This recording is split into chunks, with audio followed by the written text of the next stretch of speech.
보통 사람들은 반향만 얘기를 하거든요.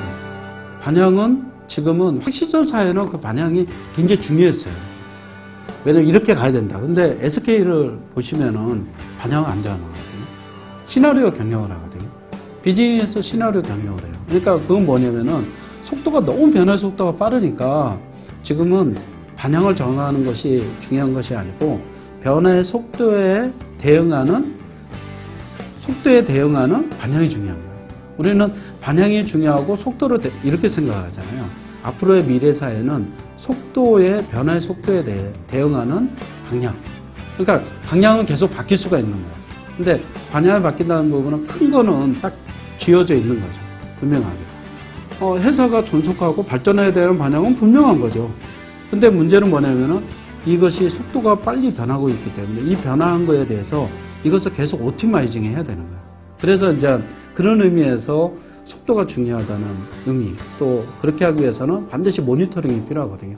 어느 날 갑자기 뜬금없이 이 속도 이렇게 알 수 있다 이런 거는 전혀 없어요. 저희도 그러니까 매일같이 그 모니터링을 하거든요. 소장님도 매일같이 모니터링을 합니다. 저희도 보고서를 쓸 때 매일같이 모니터링 한 걸 가지고 하거든요.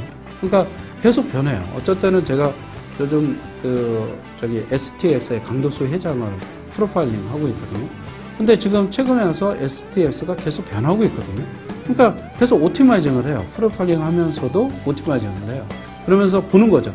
아, 이분이 지금 원래는 그 기술 인재 경영, 그리고 신기술 부분에서, 그리고 그림 경영을 한다는 것이 명확하게 드러나는 것이 나와 있는데, 계속 변화하면서 이렇게 보면서 이 사람이 어떻게 하고 있는지, 강도수 회장이. 지금 이제 강도수 STX가 지금 막 그 우량 자산을 이제 매각을 하기 시작했거든요.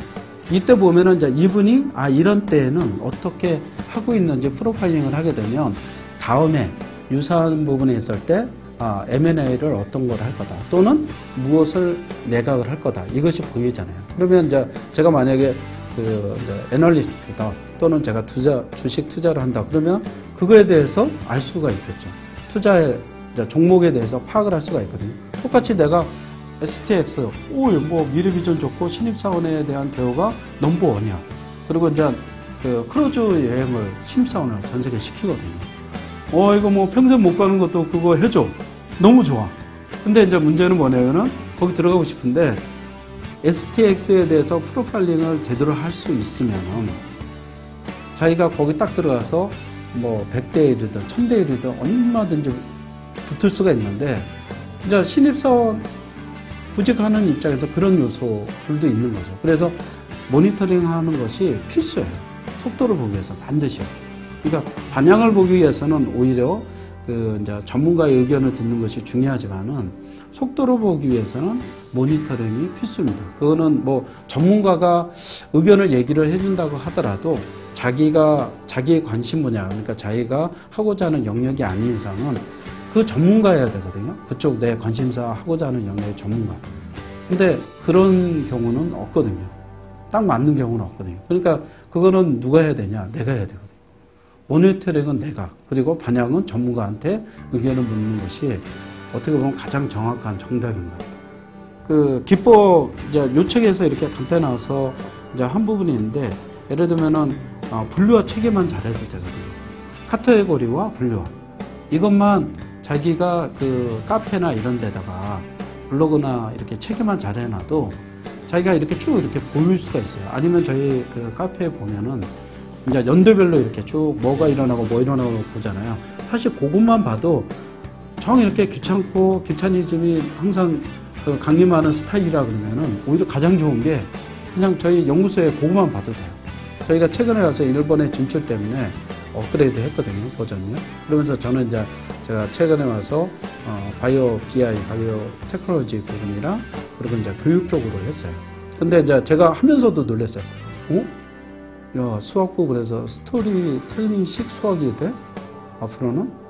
그러면 이게 전체적으로 어떻게 돌아갈 건지에 대해서 이제 반영이 생기는 거예요. 그러니까 그냥 이것을 두 가지 보는 게 속도로 봐야 되잖아요. 속도로 보는 건 시간을 봐야 되거든요. 그러면 이제 하나는 반향을 봐야 되잖아요. 그러면 이제 정책적인 거를 봐야 돼요.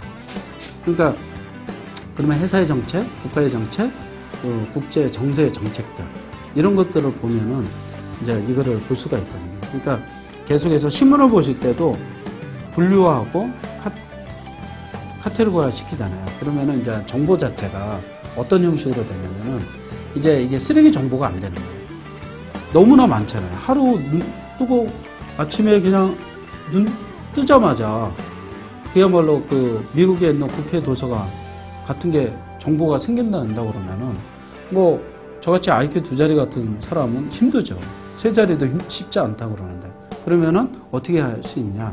그냥 이제 항상 신문을 보는 거죠. 저는 이제 하루에 5개 신문을 최소한 보는데 지금은 한 10개 정도 봅니다. 하루에. 근데 기본적으로 일반인한테 얘기를 할 때는 조중동에다가 그리고 경제신문 하나, 그리고 IT신문 하나. 그러니까 조중동은 저의 선택인 거죠. 그러면 한겨레나 경향이나 뭐 이런 거는 각자 선택을 하시는 거죠.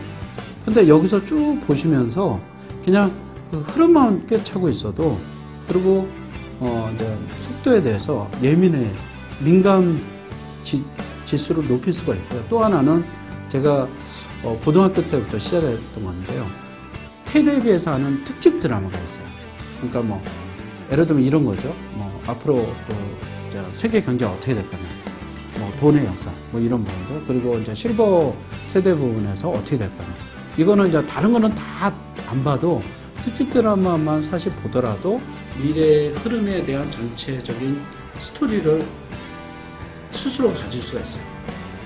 그거 면에서는 저는 그래서 추천한다 그러면은 신문 5가지, 그러니까 경제신문 1가지, IT 쪽이랑 주간지 이 부분에서 한 2-3가지, 그리고 또 하나는 이제 TV 본다 그러면 특집 드라마.